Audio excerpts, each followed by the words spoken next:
Okay guys, ascending question paper le yendiwe last year June Eastern Cape.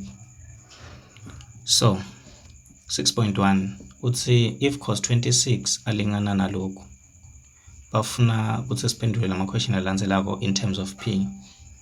So before starting the question let me give you some background. So you cannot answer this question unless you know this.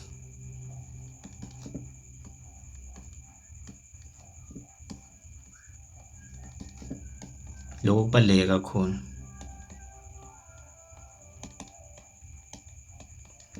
So another way yokubhala lokhu lekumele uyadi ngile. These two things means the same thing. Knowing both of them takusita in any case lesitobe sinayo. Now lokhu kusho ukuthi sin theta is equals to opposite over a hypotenuse. Now lo sin or represent lo s nglo, and then cos theta utolingana na adjacent. It's adjacent over the hypotenuse, and then the tangent, the two represent the tangent utolingana na bani. Tan theta is equals to opposite over the adjacent. The other thing nyalo lekumele uyati, athi ngiscroll sengicala kuyiphendula le question.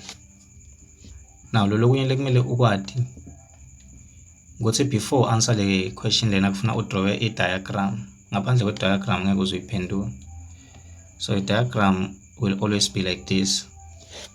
Ma quadrant one choose based on what you are given.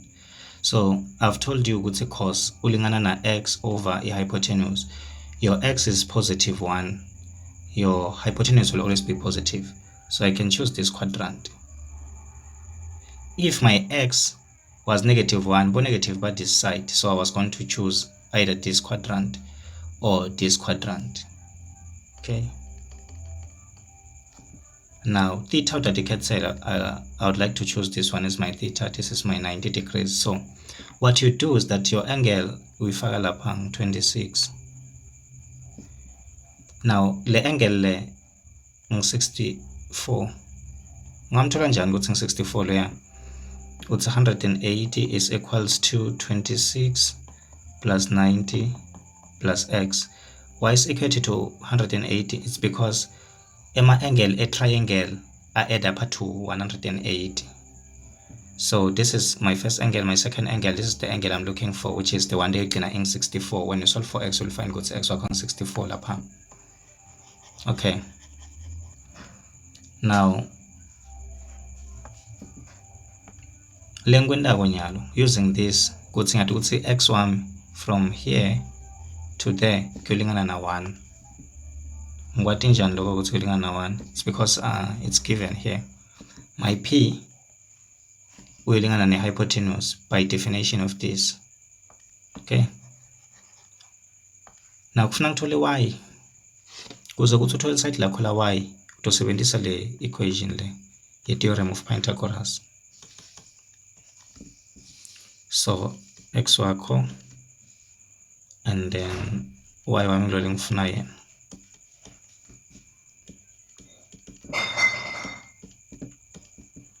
So uyabona ukuthi y wakho uyolingana nalokho. So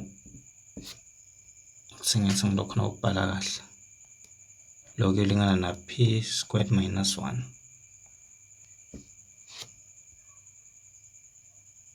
Now ngaphandle kwa ukuthi wadilo ngeke ukhona kwaphendula lama question lawo ubona ngathi ayahlupha. Okay.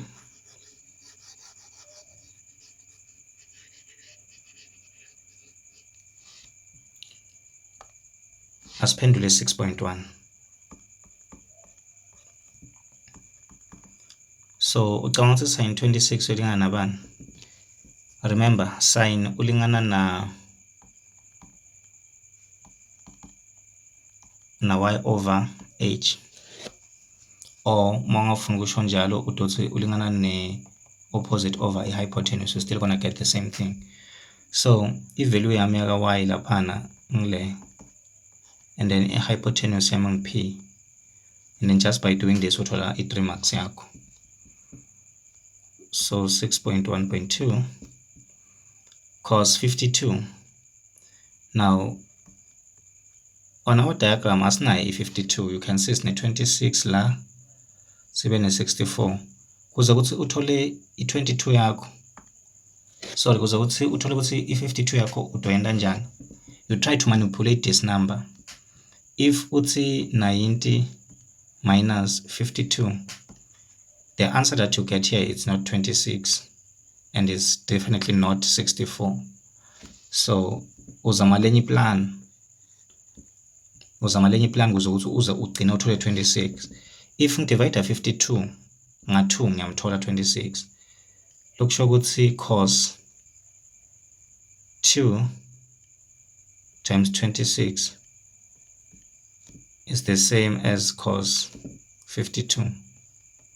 And then uyakhumbula ukuthi sidilile kakhulu ngema double angle, even ungadili number, but at this point I'm positive ukuthi you know ngema double angles ukuthi kwenzakalani.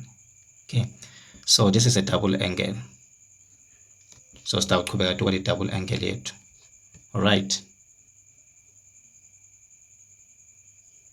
Now let's continue. So low value is equal to cos 2 26. Now cos angalingana una 3 wema identity.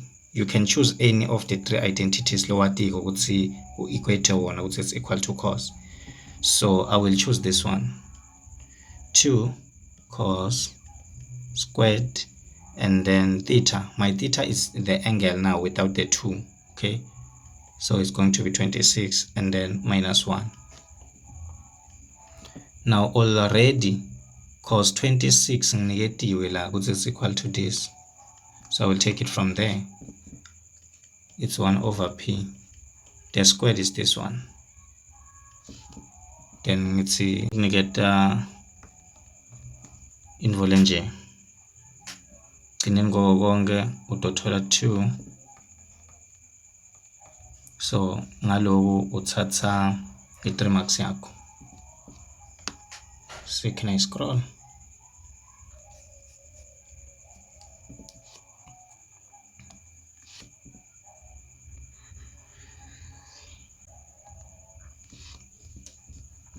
Okay, I'll send a 6.1.3. So 6.1.3 ngotshelile ukuthi 10 ulingana ne adjacent over a hypotenuse ulingana ne y over x yakho, which is opposite over a adjacent, right? So my y is, let me write this.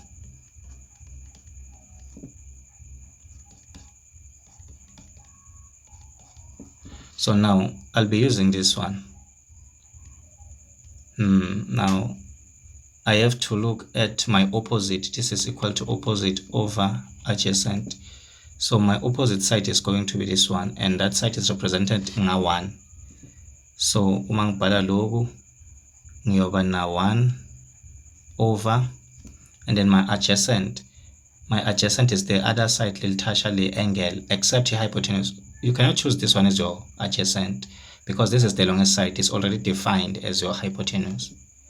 So you choose this one as my adjacent. I have no choice filling adjacent yam. So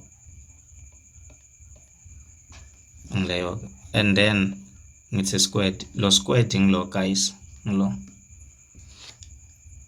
Okay, but then asicaqedi because lokhu kufuna sikumultiply nga p plus 1. Alright, so sizoqhubekela nganeno. Uma ngifaka lokhu lapha ekhathi ni square ngidoba na 1 over p squared minus 1. The square root lesi sofika sikhansele lesa. Okay, so ngendvole nje, and then mang multiply utothola p plus 1 over p squared minus 1. Okay, my bracket, if you know this guys, it is equal to get ifanele loku naloku. And then if something is so, uyovula two bracket ubuka ama-factors aloku, then lama sign akho angeke aze afane. Okay, so ngiloku le ngikwente la.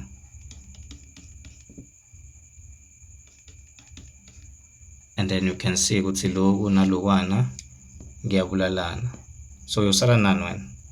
Yosala na 1 over p minus 1. Okay, so the answer yakho kuyoba 1 over p minus 1. So utithathela lo 4 marks wakho.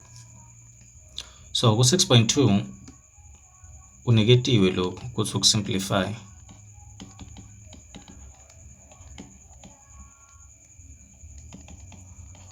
So this is actually a very easy question, guys. If you know your basics, you are done with this question. You should be smiling. Good back negative 5 marks on my hand.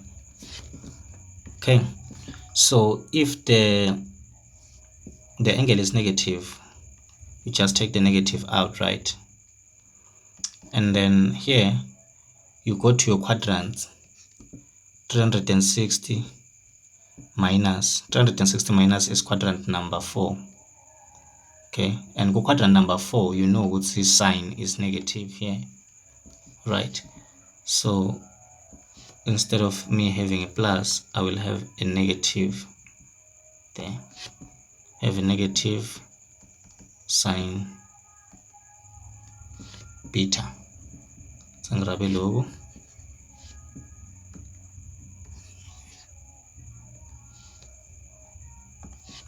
All right. Now, logo nakhona when the same thing, quadrant yakho yoba nje 180. 180 minus, if you minus 180, you're going to be quadrant number 2. Quadrant number 2 sign is always positive. So kungako ube na sign beta. So if ushaya sign 180 ku calculator yakho utothola 0, guys. Okay. No problem. Very simple question, guys. So you can see, you could see lapana utobana negative sign 2 beta, right? Over sign beta, right?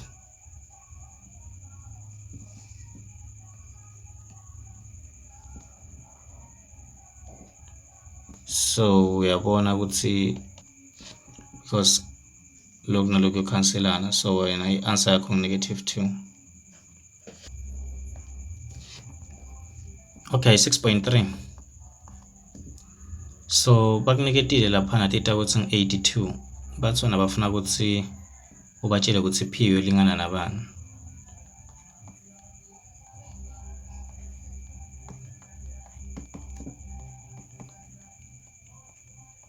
So njengoba uniketiwe ukuthi theta ngibani, lokwenda ukuthi uvele umfake lo theta wakho, utsheliwe ukuthi 82.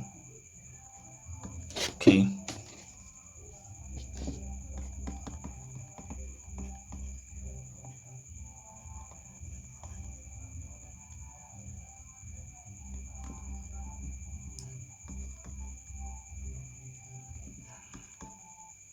So lana uyoba na 42.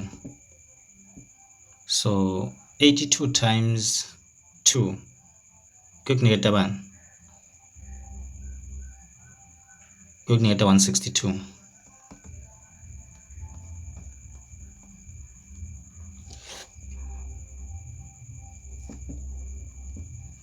Now lana to divide nga 10.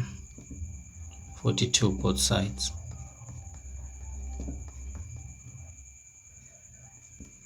Because thina sifuna p, singamfaka nalo 2. So ukuthi lokho ebulala lokho ebulala lokho, ngisala nokuthi p ulingana nalokho. Lokho uma ukushaya ku calculator lokho, it's gonna give you 0.16. Now that's your value of p. As bashilo la ukuthi your answer must be in 2 decimal here, 2 decimal places.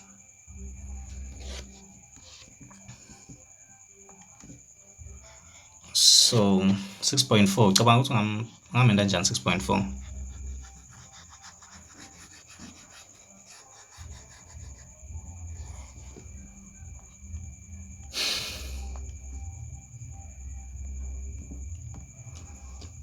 So ku 6.4 uniketiwe the left hand side and then from the right hand side.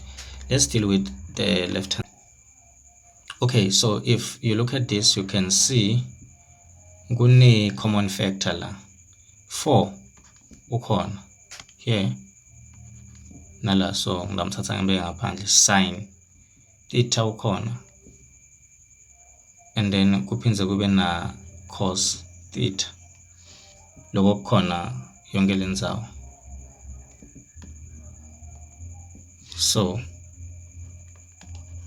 sin theta uma ngikhiphe 1 2 3 ngikhiphe 1 1 la kulabo sin lapha kulabo cos, ngiyosala na cos squared theta, then lokhu njalo 4 ngimkhiphile ngikhipha cos munye ngikhipha sin munye kusala sin squared theta. So lana uyabona ukuthi uyosala na 4 sin theta cos theta, and then lokhu uma kubuka ngemehlo akho lajwayele trigonometry yakubona lokhu ukuthi kuyi double angle ka cos, so you can see ukuthi this is equals to that. All right, so now lokhu uma nawe uqhubeka ukubuka ngemehlo akho lokhu uyabona ukuthi ungaku rewrite lokhu uthathe 2 umbeke ngaphandle uku-rewrite so, and then uma ngabe ukwende so utawubona ukuthi lokhu kuyi double angle ya sin lokhu. Okay,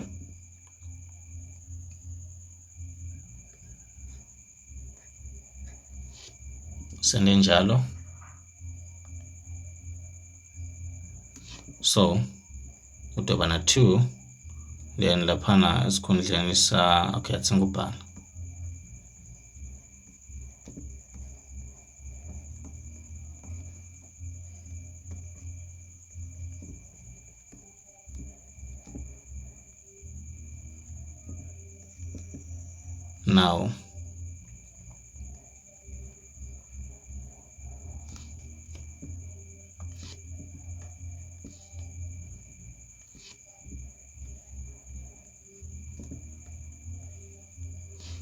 Now remember, we must change la, change color.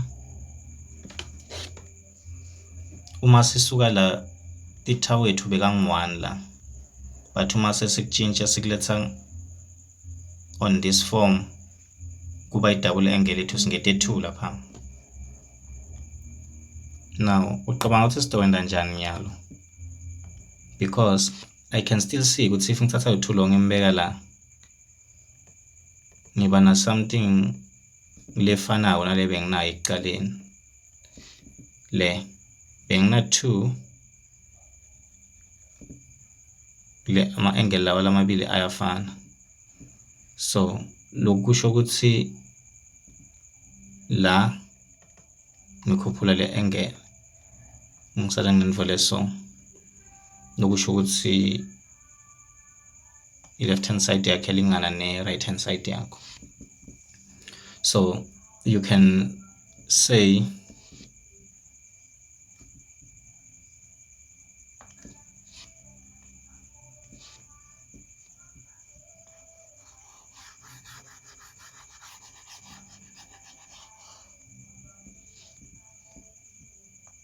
so kuze ukuthi ungadideki kakhulu,